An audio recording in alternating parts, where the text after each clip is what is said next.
Um balanço do Ministério da Fazenda aponta que mais de 17 milhões de brasileiros fizeram apostas em plataformas autorizadas no primeiro semestre. Matheus Dias chega aqui com as informações e eu te pergunto qual o valor movimentado, o gasto médio por apostador nesse período. São números astronômicos, não é, Matheus? Boa noite, bem-vindo.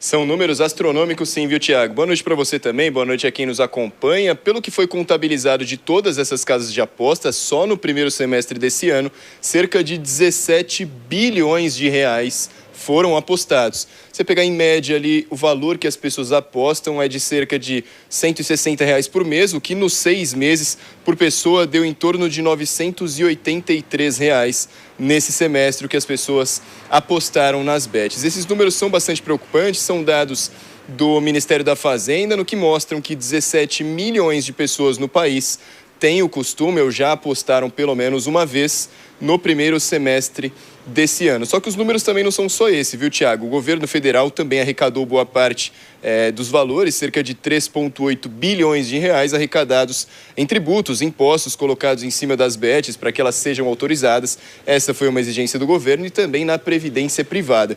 Esses números são bastante preocupantes, viu, Tiago? Porque o acesso é muito fácil. É um problema que o governo tenta combater, um problema cada vez mais difícil de combater, já que as casas de apostas estão cada vez também mais presentes no dia a dia. Influenciadores digitais sempre fazendo propagandas, alguns deles passam até por CPIs devido ao teor das propagandas às vezes de casas de apostas não autorizadas, mas até times de futebol, para quem acompanha o futebol no país. Hoje na Série A do Campeonato Brasileiro, dos 20 times, todos são patrocinados por casas de apostas. Desses 20 times, 18 times têm as casas de apostas como patrocinadoras masters do clube, ou seja, o patrocínio que fica no peito, no centro da camisa, é de 18 times dos 20 que participam da Série A do campeonato. O acesso é muito grande e isso causa um problema, já que essas apostas trabalham sempre com o vício dos apostadores, né, Tiago? Eu fiz, inclusive, uma matéria este ano, conversei com o dono de uma casa de reabilitação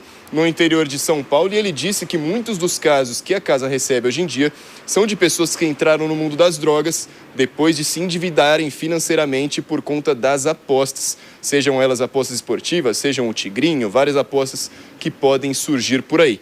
Números expressivos, se a gente pega 17 milhões de pessoas, hoje em São Paulo temos 11 milhões de moradores, segundo o último censo do IBGE. Então, a gente fala de mais apostadores do que moradores na capital mais populosa do país, né, Tiago? Boa comparação que você fez. Agora, Matheus, uma dúvida em relação aos sites ilegais, as plataformas ilegais que você até citou aí. Quantas são essas plataformas ilegais e quantas foram derrubadas pelo governo?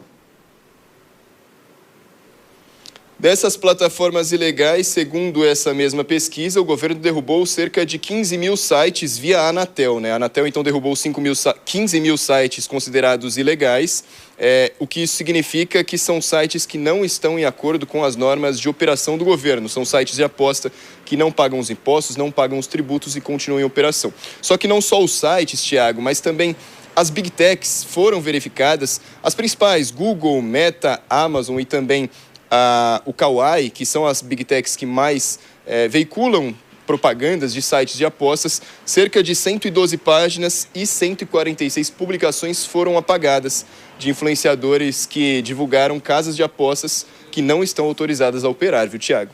Isso fica o alerta, claro, para que as pessoas joguem com responsabilidade. Essa discussão interminável que começou no ano passado, principalmente com a regulamentação já no início de 2025.